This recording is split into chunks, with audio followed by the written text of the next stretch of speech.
हा आता आमची सिरियल सुरू झाल्यापासून हा आमचा दुसराच इव्हेंट आहे. पहिला स्टार प्रवाह परिवार पुरस्कार झाला आणि हा आता गणेशोत्सव. पण दुसऱ्या इव्हेंटमध्येच मला असं खूप खूप छान असं फिलिंग येतं की प्रत्येक इव्हेंट ना, म्हणजे आता ह्याच्या पुढे पण खूप इव्हेंट्स होतील स्टारचे. तर प्रत्येक इव्हेंटला येताना एक असं रियुनियन असतं. म्हणजे जी माणसं एरवी भेटत नाहीत ती सगळी इकडे भेटतात. म्हणजे चॅनलमधली असतील, EPs असतील किंवा आमचे जे डान्स परफॉर्मन्स असतात त्यांचे कोरिओग्राफर्स असतील, सगळी अख्खी टीम. आणि बाकीचे सगळे दिवस आम्ही आमच्याच सेटवर आमच्या युनिटबरोबर शूट करत असतो. पण इकडे आल्यानंतर बाकी ज्या सिरियलमधले आर्टिस्ट आहेत, जे मित्रमैत्रिणी आहेत आधीपासूनचे, ते सगळे भेटतात. म्हणजे इतर वेळी आपण खूप प्लॅनिंग करत असतो की अरे आपण भेटत नाही, तू तुझ्या शूटमध्ये, मी माझ्या शूटमध्ये, आणि ते होत नाही. पण ते इकडे म्हणजे बाय डिफॉल्ट होतं. त्याच्यामुळे खूप कमाल वाटतं इव्हेंट्स करायला. यशोमांनी सगळं सांगितलं आहे. खरं तर आम्ही अदरवाईज कधीच भेटत नाही. फक्त हेच एक इव्हेंट असतात ज्याची सगळ्याजणी ॲक्च्युली सगळेच जण खूप आतुरतेने वाट बघत असतात की कधी एकदा त्या रुटीनला ब्रेक लागतोय आणि रिहर्सल सुरू होत आहेत आणि इव्हेंटला आम्ही सगळेजण भेटतो आहे. कारण काय, जेव्हा डान्स रिहर्सल्स असतात तेव्हा रिहर्सल झाली की रिहर्सलच्या वेळेला सुद्धा पण एक वेगळ्या पद्धतीची एक धमाल असते की कोण कुठला परफॉर्मन्स करणार आहे, कोणाची काय कोरिओग्राफी असणार आहे, कोणाचा कोण पार्टनर असणार आहे. सो ती खूप एक्साइटमेंट असते. आणि कोण कुठे चुकतंय.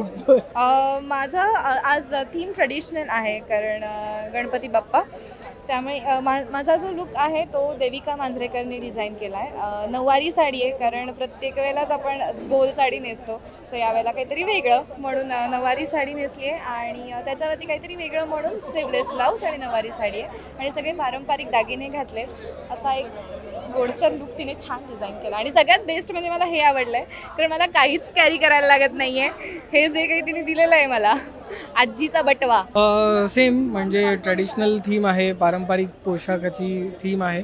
तर खणाच्या मटेरियलचा कुर्ता आणि थोडा वेगळ्या स्टाईलने स्टिच केलेला, म्हणजे तुम्ही असं बघू शकता, थोड्या वेगळ्या काय म्हणतात मॉडर्न स्टाईलने, पण खणाच्या मटेरियलचा. सो असा एक कुर्ता मी घातला आहे. छान दिसतेस मधुरा खूप. थँक्यू यशोमान, तू पण खूप छान दिसतोय. थँक्यू. मोदकात सारण असतं, सारणात खोबरं असतं कन्फर्म, साखर असते थोडी, किंवा गूळ असतो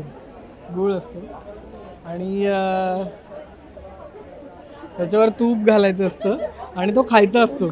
बनवायचा कसा, आपण फंदात पडायचं नसतं. उकड असते तांदळाच्या पिठाची. कळलं तुला? मला कोणतरी सांगून गेलं.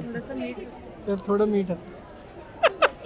मी मोदक खायचं काम केलं, त्याच्यामुळे प्लीज मी चुकीचा माणूस आहे विचार. उकड बनवायची असते आधी. त्याच्यामध्ये तांदळाची पिठी, थोडंसं दूध आणि पाणी आणि थोडंसं मीठ घालून ती छान वाफवून घ्यायची. मग त्याच्यानंतर खोबरं, गूळ, वेलची असं सगळं छान भाजायचं मस्त आणि त्याचं सारण बनवायचं. आणि मग त्याच्यानंतर ती गरम गरम उकड पहिले मळायला लागते आणि ज्याने खूप चटके बसतात हाताला, बट स्टील ती तशीच मळायला लागते. ऑलमोस्ट मी सगळं सांगितलंय, 2-3 गोष्टी राहिल्या असतील. हां, हुशार आहे यशोमान तसं. गणपती बाप्पा आणि माझं नातं माझ्या लहानपणापासून किंवा जन्मापासूनच आहे. कारण की दरवर्षी माझ्या घरी 1.5 दिवस गणपती असतो आणि तेव्हापासनं माझ्या घरात 1.5 दिवसाचा गणेशोत्सव साजरा करतो आम्ही. आणि त्याच्यासाठी दरवर्षी जेवढं जमेल आणि जेवढं चांगलं करता येईल तेवढं डेकोरेशन आणि त्याला जे कोण दर्शनाला येतात त्यांच्यासाठी जो काही प्रसाद, तो पण आम्ही वेगवेगळा करण्याचा प्रयत्न असतो. म्हणजे कधी चिवडा असेल, कधी एक मोदक असेल, किंवा कधी काहीतरी फरसाण असेल, किंवा कधी मिसळ असेल, कधी मटार पॅटीस असेल.